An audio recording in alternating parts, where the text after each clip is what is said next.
IFSA, Prosperity in Progress. Is geskakel op 'n groot plaas en is lekker om my ou vriend weer te verwelkom in die ateljee. Frikkie van Loggenberg, hy is hoof van beleggingsstrategie en uitvoerende beampte by IFSA. Frikkie, môre, welkom terug hier by ons. Dankie Doopie, goed, en ek is bly ek is 'n ou vriend en nie 'n groot vriend nie. Daarom net 'n ou vriend. Frikkie, nou as ons praat van belangrik as dit kom by landboueienaars om jaarliks hulle finansiële plan te hersien, hoekom is dit?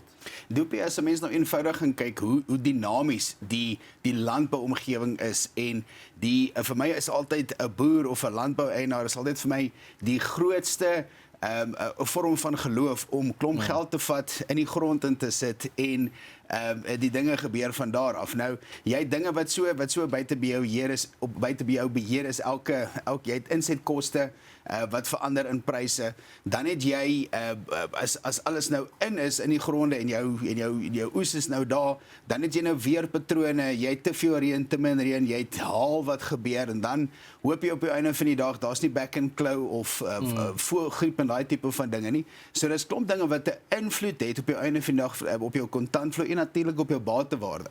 Want as jy 'n goeie oes het, as die area goeie oes het, dan het dit 'n effek op jou prys per hektaar wat jy nou vir jou gronde kan kry. En dit is dinge wat buite by jou beheer is. So jou beheer. So wat jy wel kan doen is jou doelwitte wat jy het en jou strategie wat jy het, moet jy elke jaar ten minste een keer hersien, want met al hierdie bewegings daar buite en dan praat ek nie eens van die marktoestande en ekonomiese en politiese bewegings nie. So dis nie die verantwoordelike en regte ding, want daar verander soveel dinge in so kort tydjie. Jy moet een keer per jaar ten minste na daai wiskunde gaan kyk. Nou jy beklemtoon altyd dat duidelike doelwitte, jy weet, 'n bietjie gemoedsrus bring, veral wanneer dit so wisselvallig is met die weer en 'n mens weet nie wat in die volgende seisoen gaan gebeur nie, maar hoe kan 'n adviseur prakties saam met 'n boer werk? So Doopie, as jy gaan kyk, adviseur se rol is fisies om voor jou te gaan sit om te sien, okay, wat is jou behoefte? Waar wil jy op die einde van die dag uitkom? Wil jy as boer hierdie generasie oorgee na die volgende generasie toe, moet hulle oorvat? Hoe gaan dit lyk prakties? Moet dit daar nou veranderings plaasvind? Moet daar nou strukture in plek gesit word? Wil jy eendag aftree? Wil jy jou gronde verkoop? Dis die tipe vraag wat 'n adviseur moet vra, en sy rol fisies is om jou saam met jou deur daai proses te gaan, jou spesifieke doelwitte te identifiseer, planne bymekaar te sit en produkte bymekaar te kry om dit so belasting en koste-effektief basies moontlik te maak. So jou adviseur moet daai rol vir jou vervul en seker maak dat jy weet waartoe jy werk. En dan vinnig, hoe help julle om sterk beplanningsraamwerk te bou wat risiko's soos droogte, markpryskommelinge en 'n stygende insetkoste beter te kan bestuur? Weereens Doopie, die wat ons van beheer het, is ons kan 'n raamwerk bymekaar sit. Wat is 'n boer se grootste bate? Is sy gronde, en ons begin by 'n ordentlike boedelbeplanning, 'n ordentlike boedelstruktuur, dat binne daai raamwerk, binne in daai struktuur het ons bewegings en ons weet waar op die einde van die dag waar jy wil uitkom. So ons gaan kyk na jou praktiese strukture, gaan kyk na jou belastingeffektiwiteit, gaan kyk fisies na jou kapitaal of jou beleggings buite jou omgewing. Hoe diversifiseer dit om op te maak op die einde van die dag? Is daar likwiditeit in die pot? So daai raamwerk vir elke liewe dissipline wat jy het, gaan ons in detail en maak seker dat jy die beste kry wat jy het. En ons is altyd maar eerlik, want ons sê nie altyd vir jou wat jy wil hoor nie, ons sê vir jou wat jy moet hoor. Fantasties. Frikkie, as al hierdie goeders nou goed klink vir die mense wat kyk vanoggend, hoe kom hulle in kontak met julle? Baie eenvoudig, SMS die woord kontak, daar 48422 en dan maak ons seker ons maak kontak en begin gesels. Altyd 'n plesier, dankie Frik. Dis Frikkie van Loggenberg, hoof uitvoerende beampte by IFSA. Hy's ook die hoof van beleggingsstrategie. So daai het jy dit, stuur net daai SMS kontak na 48422. Ons is terug net hierna met Plaaspraatjies. Nou vergeet van fiksheid toestelle vir mense. Wat van die nuutste tegnologie wat nou gebruik word in die weiveld? In Suid-Afrikaanse provinsies soos die Oos-Kaap en KwaZulu-Natal word slim halsbande vir beeste vinnig die nuwe standaard. Nou hierdie toestelle wat oorspronklik in Europa ontwikkel is, maar nou plaaslik aangepas word, monitor 'n koei se herkouing en temperatuur 24 ure 'n dag. Dit stuur dan 'n waarskuwing na die boer se foon lank voordat sy self tekens van 'n siekte toon. Dit beteken minder antibiotika, gesonder kuddes en meer melk in die tentjie. Toekoms van boerdery is slim en dit begin by die nek van die koei.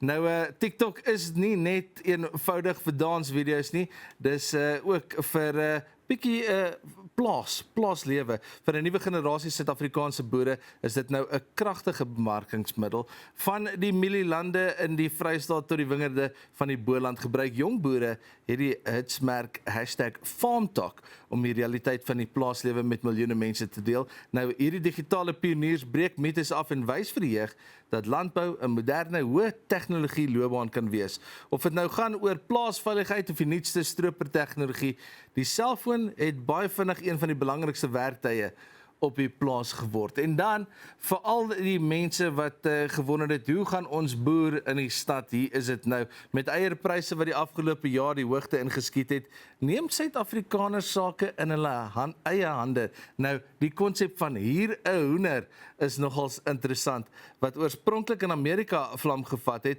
dit word nou al hoe gewilder hier in ons eie voorstede. Nou, in plaas daarvan om dadelik 'n permanente hok te bou, kan gesinne nou 'n volledige stel hier, dit sluit dan nou die hok in, voer en 2 lê henne.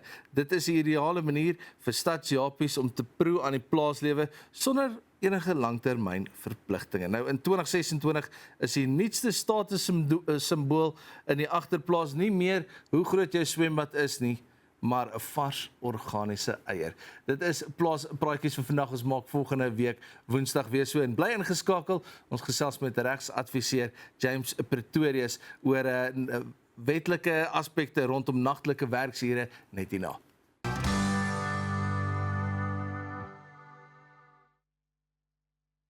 So, saam met ons in die ateljee James Pretorius, die regsadviseur oor nagtelike werksure. James, baie dankie dat jy kom kuier het. Baie dankie Doopie en kykers. Ek glo dat julle vandag se gesprek rondom nagskoolwerk interessant sal vind.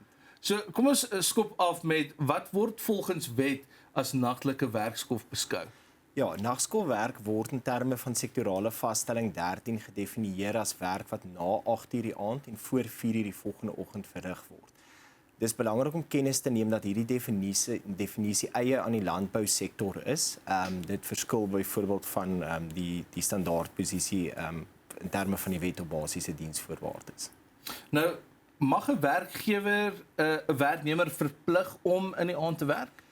Nee, dit in terme van sektorale vaststelling 13, net soos in die geval met oortydwerk, kan 'n werknemer glad nie verplig word om nagskoolwerk te verrig nie.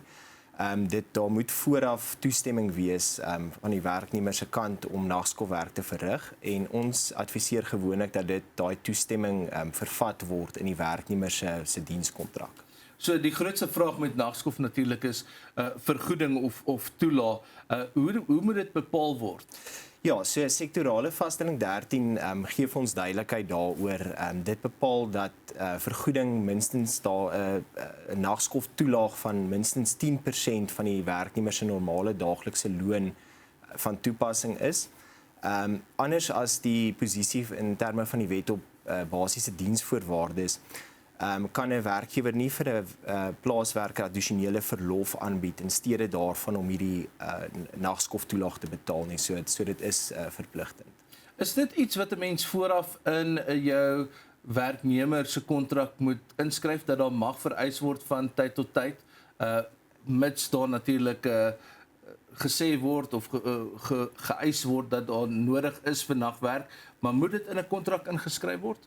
Ja, dit is nie noodwendig 'n absolute vereiste dat dit in 'n dienskontrak moet wees nie, maar ons adviseer wel dat dit in die dienskontrak en op skrif is, omdat indien dit nou mondelings gegee word en dan na die tyd 'n dispuut sou ontstaan of daar nou wel instemming was of nie, dan jy weet, om daai situasie te vermy, sal ons eerder voorstel dat dit wel op skrif en in 'n dienskontrak is vervat word. So jy het ook nou genoem dat dit is baie belangrik dat hierdie goeders moet bespreek word voor die nagwerk aangeneem word, maar is dit iets wat mens ook skriftelik moet vaslê om te sê daar is ooreengekom dat ons sekere ure in die nag sal werk? Ja, ek dink dit sal sekerheid vir die werknemer skep sowel as die werkgewer dat daai spesifieke ure jy weet genoem word. Ek dink baie keer in die landboubedryf kan moeilik wees om te sê ons gaan net 2 of 3 ure moet werk. So ek dink dit sal jy weet dalk die beste wees om jy weet so 'n bietjie speling daar toe te laat ten opsigte van die ure en dan dit so toe te pas. So, hoekom is vervoer vir werknemers wat nagwerk doen so belangrik? Ja, in die nagwerk verrig word, mens kan dink dat daar nie noodwendig daai tyd van die aand en vroeë oggendure publieke vervoer beskikbaar is nie. En dis hoekom sektorale vaststelling 13 'n verpligting plaas op die werkgewer om seker te maak dat daar wel vervoer is tussen die werknemer se woning en dan die werksplek voor en na die nagskof. Nou, as ons praat oor gesondheids- en veiligheidsverpligtinge, wat het werkgewers met nagwerk? Ja, so werkgewers, omdat nagskof verhoogde risiko's inhou soos moegheid, gesondheidsrisiko's, asook ja, weet langtermyn gesondheidsrisiko's, is dit nodig vir werkgewers om proaktief op te tree deur byvoorbeeld rotasie van skofte toe te pas om te verseker dat daar nie volgehoue nagskofwerk plaasvind nie.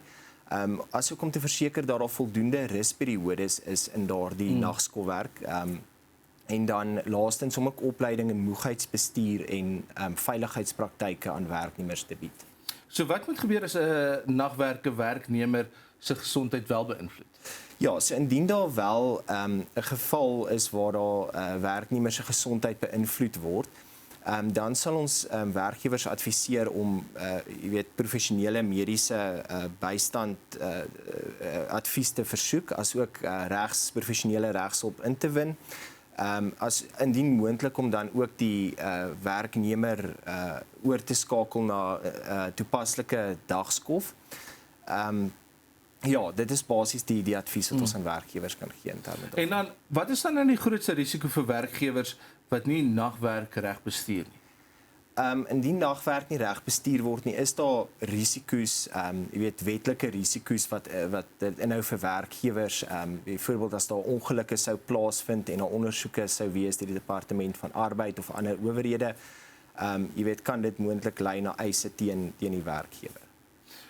James, baie dankie vir jou tyd vandag.